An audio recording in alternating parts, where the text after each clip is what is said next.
Hello. Hello. It's Friday afternoon, so that's podcasting time. TGIF. Yes. And today I want to start off talking about one of my favorite things to discuss, which is synchronicities or whatever you call them. We love Coincidences. synchronicities over here. Yes. We're just a font of constant coincidences. But anyway, it's since it's related to what I'm reading, I figured, we could start with that. But so the other day I was asked who my favorite author is, and I have never really been able to answer that question. I don't know. Can you? Right. Do you know the answer to that? No. It changes for me. And I mean, if you had asked me when I was a kid, I would have been like, J.K. Rowling, no question. But yeah, no, I think, I'm kind of the same way with favorite kind of music. Favorite anything, really. I have a hard time with favorite anything. Let's just say that. Yeah, like I don't have a favorite food or even type of food or color or depends on any the of day. That's my answer. Yeah, exactly. Maybe that just means that we're unhinged, but don't tell anyone. I prefer to be complicated. Yeah, me too. Yeah. Let's go with that. And complicated in a fun way. Fun, mysterious way. Right, yeah. Complicated can have a bad connotation, but not in our case. Right.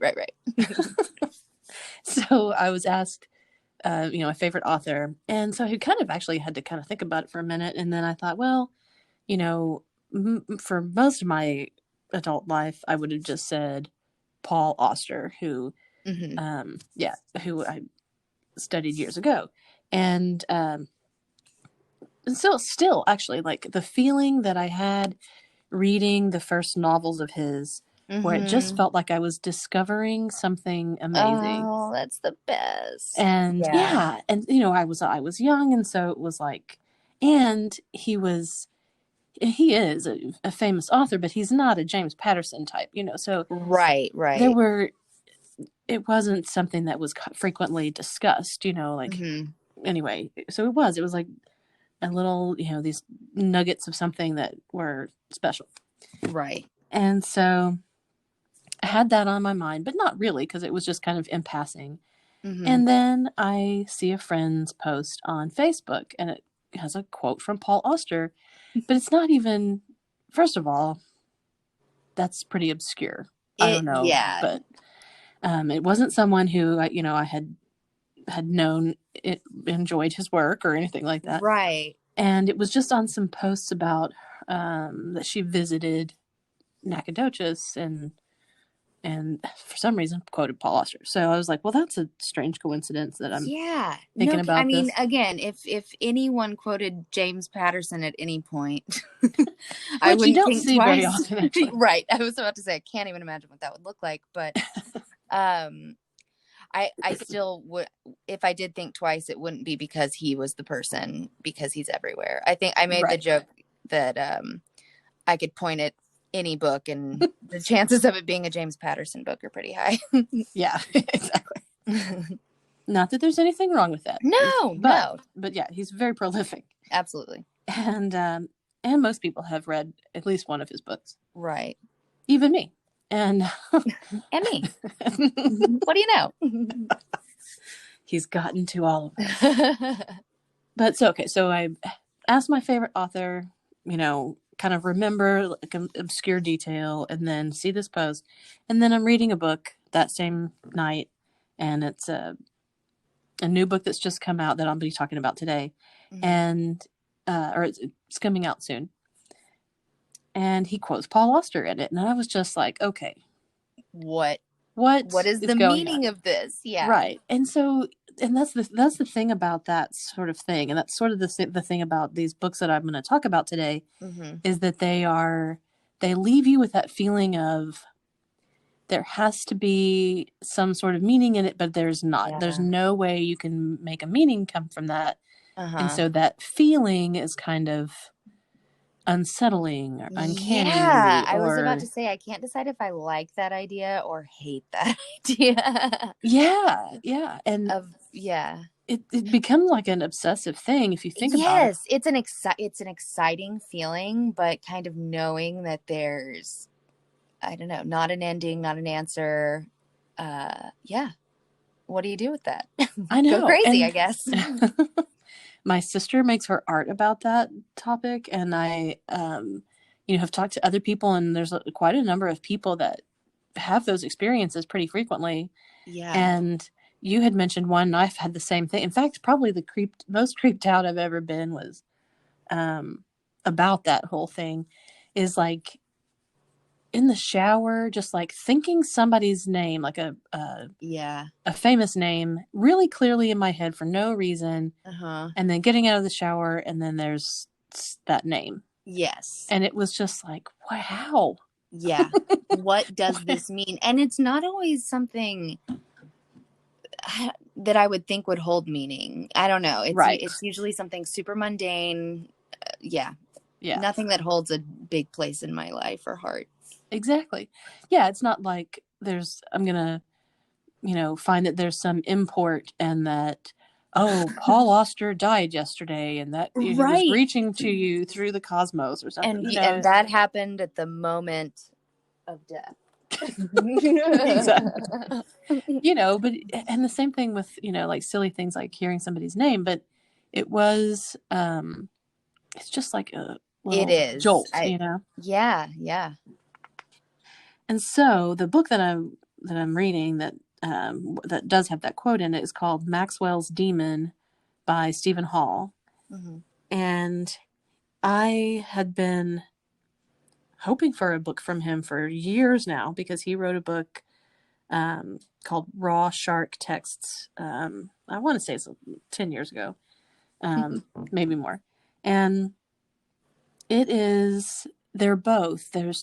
really embrace the element of the uncanny or the Uh-huh.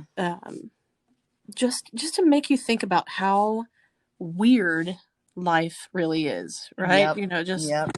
in the universe and our place in it. And so in Maxwell's Demon, I won't go into great detail, but he does talk about entropy, and that entropy, like that everything's falling apart essentially. Yeah, And I'm right. no scientist, so I'm neither is he. So I was about to I'm say, just I'm the right audience then. That's fine. and so, he's not getting into like real scientific theory or anything, but Sure. or even philosophical, or I guess more philosophical. Anyway, Well, yeah, I was about to say, I think that's the best way for me to hear something like that, honestly. I just yeah, don't have a very scientific leaning mind. I mean, I like science. I just it's not my yeah, forte. So, yeah. yeah. Well, so he's talking about entropy and like the universe, and he uses the analogy of your kitchen and messiness, Mm-hmm. and that how there's actually a small number of ways that your kitchen can be neat and an almost infinite number of ways that it can be messy. Don't And I currently know it right this very moment? I know, I was like, man, he is really reading my book today. And but basically like how if your bowls are stacked in the cupboard, that's neat. If they're Right. anywhere else, it's messy. And so Uh-huh. there's like an infinite That's other number of yes. places that all those Oh, things could be. And doesn't it make you feel crazy to think about that? yes. And we're like fighting that, or at least I know you and I are in terms of kitchens, but Yes. um, fighting that entropy all the time, trying to put it back in its place and make it less messy. But Yeah. the universe tends toward that messiness and that like breaking everything down. Yes.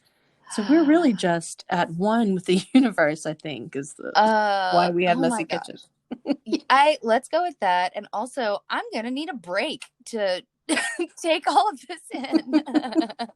I'm just kidding, but yeah, my mind is spinning a little bit. I Yeah. think that's cool. Yeah, it was a very good analogy. And he started talking about it, I was like, okay, this is simplifying it. And then, Hmm. he goes into all of these other things, like if you then think about all of the kitchens and all of the houses and all of the multiple universes that there are all at the same time. And, Right. anyway. Oh man. Yeah. But I do want to say that, the books themselves are not unreachably intellectual or anything. They're very readable and very creepy and interesting. And so I wouldn't, I don't want people to think that, oh, well, this is a book about science and entropy. It's Right. not. It's about these characters and Yeah, how applying they're, that to a story. yeah. And so in Raw Shark texts, a guy wakes up and finds a note, and it's written from the first Eric Sanderson, which is him. Mm-hmm. But he says, if you're Okay. reading this, then I'm already gone, meaning the first one. Oh gosh. And so, and then to contact the doctor and that she'll know what to do, and like gives him specific instructions because he has absolutely no memory of anything.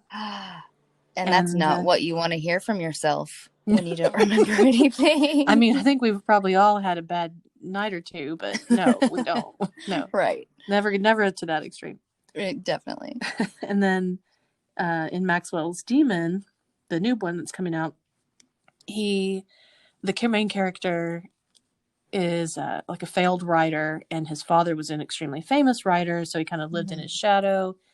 And they grew apart, and then so they're not close, or hadn't been close for a very long time.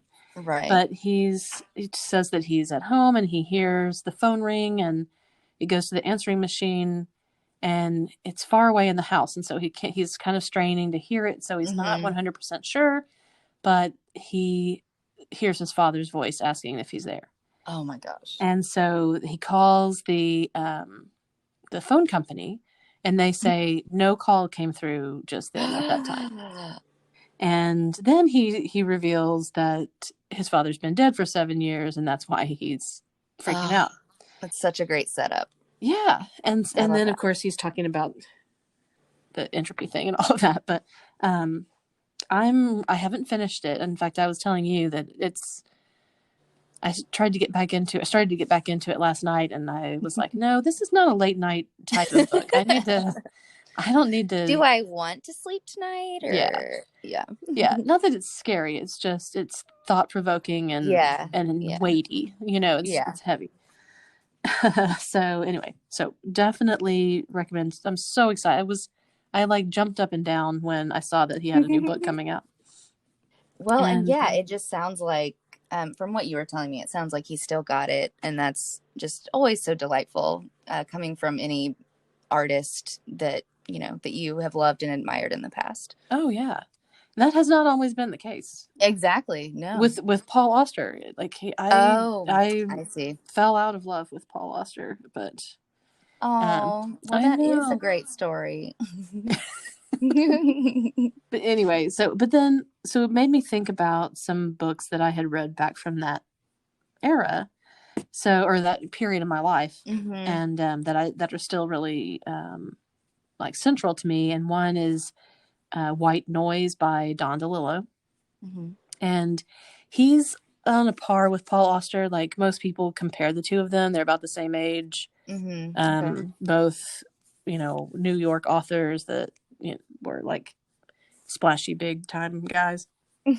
And White Noise is hard to describe, but it's about a professor who this happening sort of converges over this little college town where he works, and I can't really explain it more than that, because you have to kind of go with the flow. And it's from he wrote it in the 80s, and I read it, probably early 2000s, late 90s.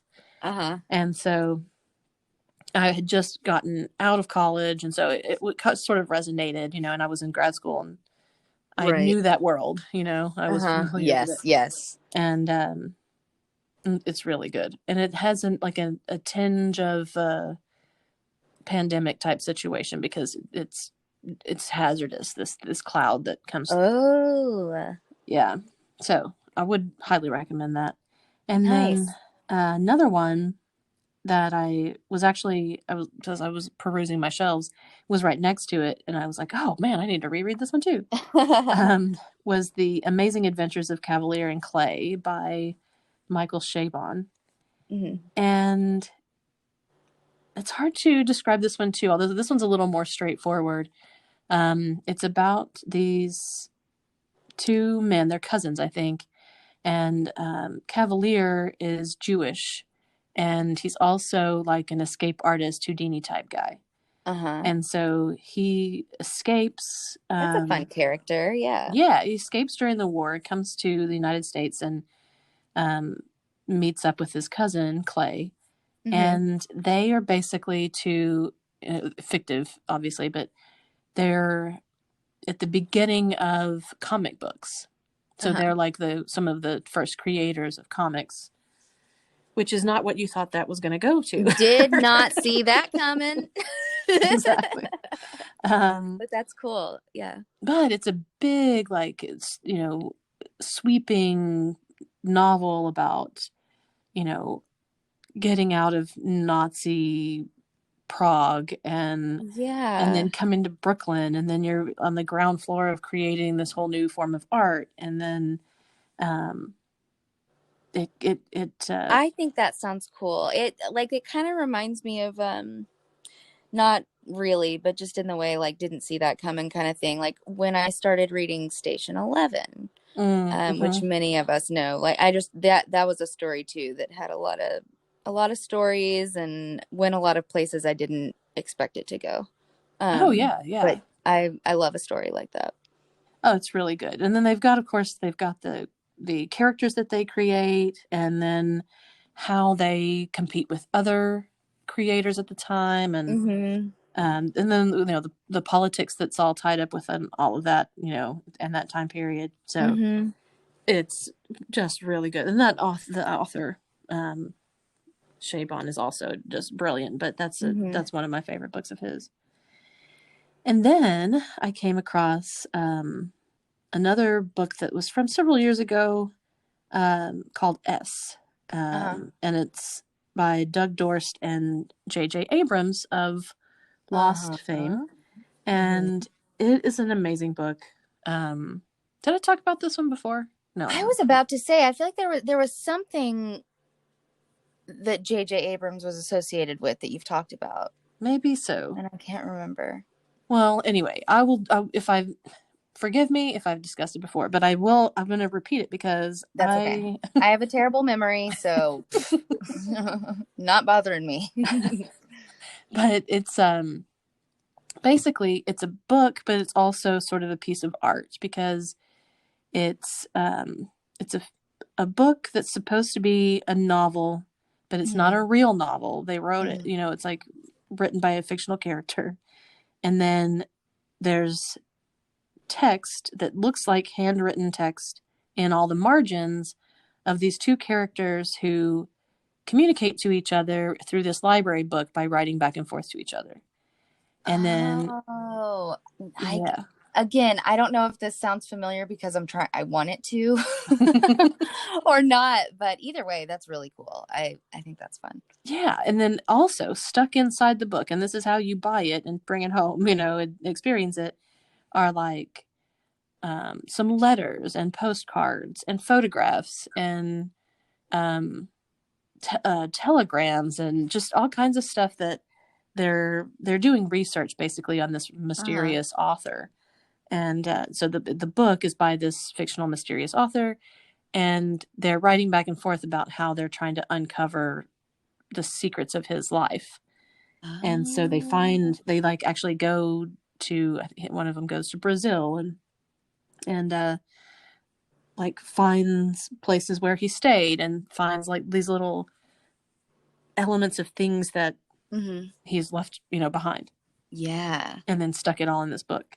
And so it was, I mean, I was so amazed when this book came out, and I thought, wow, that is just, it's I not mean, it's not a a good a library book book. with right. I was about to say a book with props is Yeah.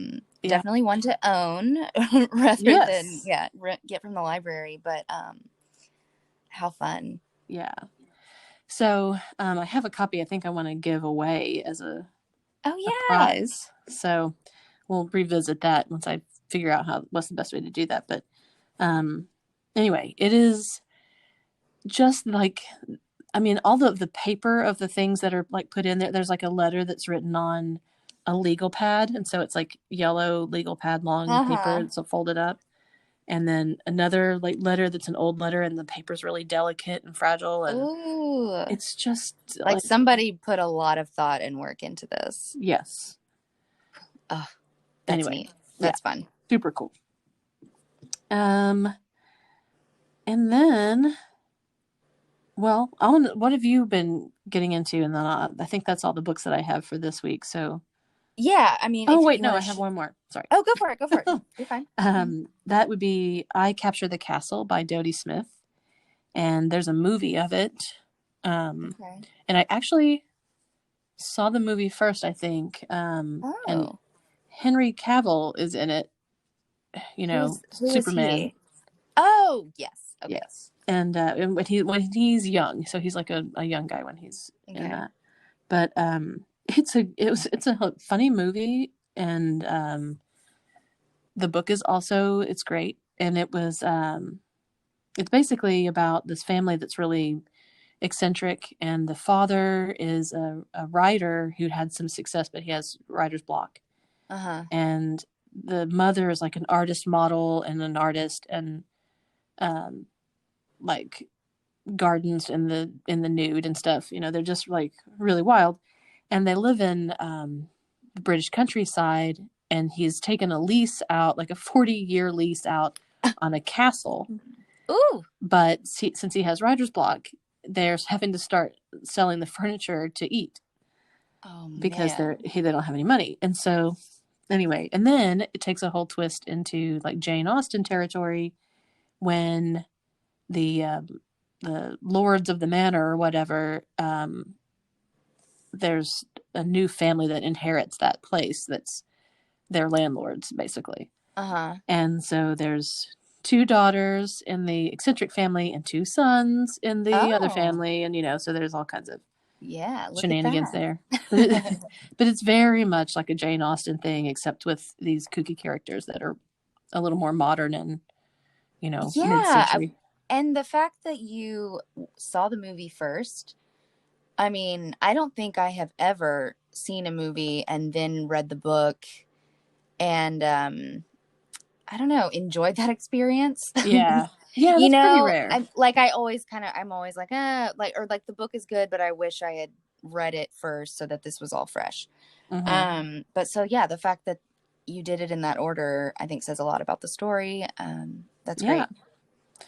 yeah, I would highly recommend both of them. And then it's not, as you can probably tell, it sounds very different from the other stuff that I typically read. Mm-hmm. But I think I was sort of um, I don't know, being like it reminded me, even though I read it as probably an older teenager in my 20s, Uh-huh. maybe. Well, no, I would have been in my 20s. Um, it reminded me of the kind of imagination that I had as a girl, where Right. like living in this castle, Mm-hmm. even though it's kind of dilapidated, that seemed like the most fun way Yes. to spend your time. Yeah. Yeah. And it's not There's like a pristine castle. It's like a medieval crumbly castle. And right. But there's still beautiful mystery in that. And when you're yeah. young, that is exciting. Oh yeah. Now I'm just thinking about the leaks and that you would have to deal with. Yeah, no, yeah, exactly. Like right now, the thought of that, and it would be cold. It would be so cold. Yes. No, not interested. But it reminded me. I guess it made me think about how I thought as a kid, and Yeah. Oh, it was I nice. love when those feelings come bubbling up. Mm-hmm. Yeah, it's exciting. Okay, so I'll cede the floor to you. No, I mean, I was gonna sort of pivot into television Yeah, if we're ready to ride that train. yeah. Last night on Hulu, I started watching Mr. Mayor.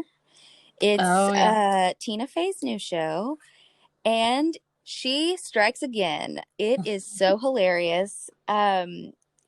Just it's almost like, I don't know if anybody, did you watch 30 Rock? Oh yes. Okay, yes, I adore 30 Rock. And this is kind of like, you know, LA 30 Rock.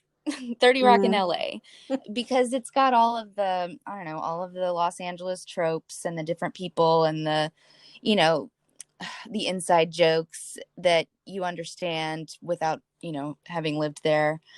Um, but it's so hilarious. Ted Danson is, he's just, won the mayoral election, and I think like nobody expected him to win. Something happens that, and I sort of missed out at the very beginning on how he actually won, but it was kind of a surprise to everyone. And even his chief of staff is kind of like, well, crap, why did I work so hard to get him elected? Because now he's actually elected and he's going to make me look like an idiot. But there are just some great characters. Holly Hunter is in it. She plays his deputy mayor. And She hasn't been in anything in a while, and I love her. no, I adore Holly Hunter. I didn't know that well, I guess in Raising Arizona, she's pretty funny in Raising Yeah, Arizona. yeah. But other than that, I feel like she's great at playing like the stuffy lady. Mm-hmm. And she is not the stuffy lady in this. I mean, she is hilarious. She's this like LA hippie who, like, she doesn't own a car. She only rides a bike. And it's almost like a Leslie Knope, like a hippie LA Leslie Knope. She's Mm-hmm. super, she loves LA. She loves politics. And it kind of looks like she's going to kind of be the one that's really running the show. Um, and then Bobby Moynihan, he was on SNL, I feel like Oh briefly, yeah. but it might have been longer. I don't, and he was funny, but never really stood out to me. Mm-hmm. And I think he's the speechwriter, and he's hilarious. I feel like he was supposed to be in the sitcom world in the first place. He is really thriving. So I can't say enough great things so far. The first 4 episodes are out on Hulu, 4 or 5.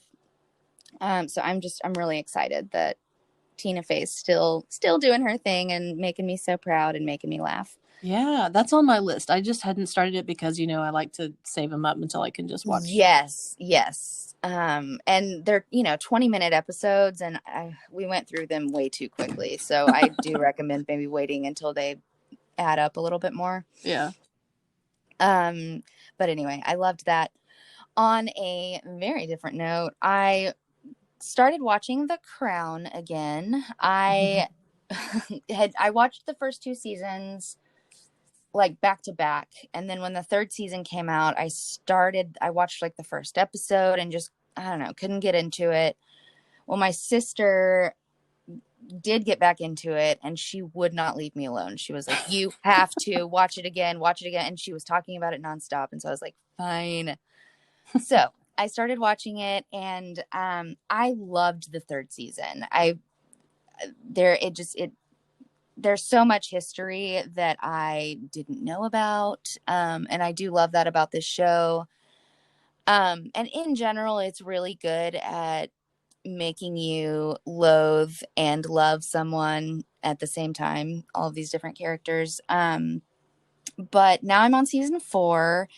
And Princess Diana has made her entrance, and now I'm kind of nervous about watching it because we all know Yeah. where that goes, and it's honestly kind of hard to watch. Just poor thing, and um I mean, I do want to watch it. I think I'm gonna have to kind of shift my mindset for the rest of the 4th season, but in any case, it's a beautifully done show. I do recommend it. But I'm scared right now. Have Yeah. you said that you watched it, right? But had a hard time. I watched the first season. That's right. And I don't know. I never have had that big of a fascination with the royal family. Yeah, yeah. Um, but I mean, the acting was good and it was beautiful, and that, you know, there was intriguing elements of it. But it might be one of those things that I revisit, but it just Yeah, hasn't called to me lately. and I honestly, I don't blame you one bit. And even like Nick he had a hard time. He didn't watch the first season with me when I started it. But then when I had the third season on, he came in and sat down and kind of hinted that he would like me to start waiting for him before I move on. So, you know, I think that the first season is it focuses a lot on her relationship with Philip and that their love story. And Mm-hmm. I don't know, the third season has been my favorite so far. I'll say that. Moving on to a movie that we watched recently. It's it's no big names. In fact, can you help me with the guy's name that we were talking about? He's on Search Party. Do we know his It's name? something like John Paul Anderson or something real. I mean, Let's go with really, that. yeah, it's something Um, like that. But yeah, he's in yeah, Search Party. yeah, and it's, a young couple. I don't know, young, like relatable couple, I would say. They decide to take a trip out in the cabin in the woods, and so they're, away from uh I don't know, the rest of the world and oblivious to what's going on. And while they're away, some aliens attack the earth and begin to take over. Oh, and they've also agreed to turn their phones off and not look at them for the entirety of Of this course. trip. That's why Right. you So can never do that. That's just exactly, because when you public service do, announcement. Don't yeah, turn your phones off. because look what happens. Yeah, it's unsafe to turn off your phone. Right, right. But it was such a great combination of sort of, I don't know, terrifying thoughts at like, oh my gosh, what if that happened? Because I was telling you, they're a young couple. It made me think of, if Nick and I were in this situation. And but then they do a great job of kind of I don't know, making you laugh even at sort of sad and inappropriate parts. But I don't know, I think that's the way that I like to swallow those pills. Mm-hmm. So and it had an ending that I did not see coming, and I love that Mm-hmm. with anything that I'm reading or watching. It was just, I really appreciated it for its originality, and it made us laugh, and I hadn't heard of it. So go watch Save Yourselves. I think it's on Amazon, but I think I've seen it on a couple of other streaming services. Oh, I'll be watching it. Yeah, no, and I'm interested to hear what you think. Yeah, and I'm watching season 3 of Search Party now too, which is on HBO, I think. Yes, I need to get back to Search Party. Yeah, and I think there's like 6 episodes out, but they're releasing 2 or 3 at a time, which is nice. That is nice of It's them. very generous, yeah. Mm-hmm. And it's just gone utterly bonkers. It's just they doubled down so hard Oh my on gosh, because how like crazy it is. the second season started to stress me out a little bit. I'll be Mm-hmm. honest. I was like, what is happening now? Yeah, But you can't really take it as a serious thing anymore. It's very, right. yeah, it's just off the wall. Right. Well, the last thing I want to mention, it kind of ties into all the stuff that we read and watch, and I don't Mm-hmm. know if you have this, but I have it so bad, and I didn't know there was a name for it, but it's called revenge bedtime procrastination. Have you heard Nope. of this? Nope. But do So tell. I have it. It's basically if you are stressed out or you're doing a lot during the day or you feel like your time isn't your own or, if Uh-huh. you're just Uh-huh. having a hard time, then you stay up later at night Yep. because you want to do more things that are things that you want to do. Yes. And my Yes. whole life, I've found myself doing Yes. this. Yes. I've been doing it. I'll go through periods where I do it harder than other times, but I've been Yeah. really in that cycle right now. Yeah. Whereas other people are like, I'm stressed. I'm glad to be home from work. I'm just going to, go to sleep. I'm like, And no, I want to consume this book, and I want to watch this show, and I want to talk to my yes. friends, and I'm going to stay up until 2 a.m. and Yes. and yeah, it becomes a And vicious then hate cycle. my life in the morning, but I'm gonna do it all over again. So Yeah. back off. Yeah. And so it's like revenge against, you know, the world, but you're really just doing it to yourself. Right. So Man. anyway, I came across that as a concept the past week or so, and I was like, yep, okay, so there's a name for what I do all the time. Yep. Oh man. Well, I'm glad to put a name with a face, so to speak. Just I don't recommend it. You know, just put the book down, whatever, turn it off. Yeah. Don't listen to the podcast. Just get some sleep. Get a good night's sleep. Absolutely. Yeah. Well, on that note, have a great weekend. Yeah. And until next Friday. Yeah, we'll be back here next week. Bye, y'all. Crystal, you know when you desperately need a teddy bear-shaped cake pan to bake a teddy bear-shaped cake? Emily, don't I ever know that feeling. And then I just end up making a plain old boring round cake. It's the worst. Ugh. Or when you need to sew a dress for the party that requires a teddy bear-shaped cake, but you don't have a sewing machine or a pattern, and you don't know how to sew. Ugh, I hate when that happens. And of course, we all know what it's like when your bike chain breaks while you're riding your bike to that party. Well, when all three of those scenarios happen to me, I visit the Library of Things here at the Public Library. Our collection now includes non-traditional library items such as cake pans in every shape imaginable, a sewing machine, and a bike repair kit. And we've recently added hotspots and webcams. And more new things are added all the time. And we even take suggestions if we don't have something that you want. So head on over to your Nacogdoches Public Library for all your not-so-common needs. Even if you don't need to bake a cake, sew a dress, or fix a bike.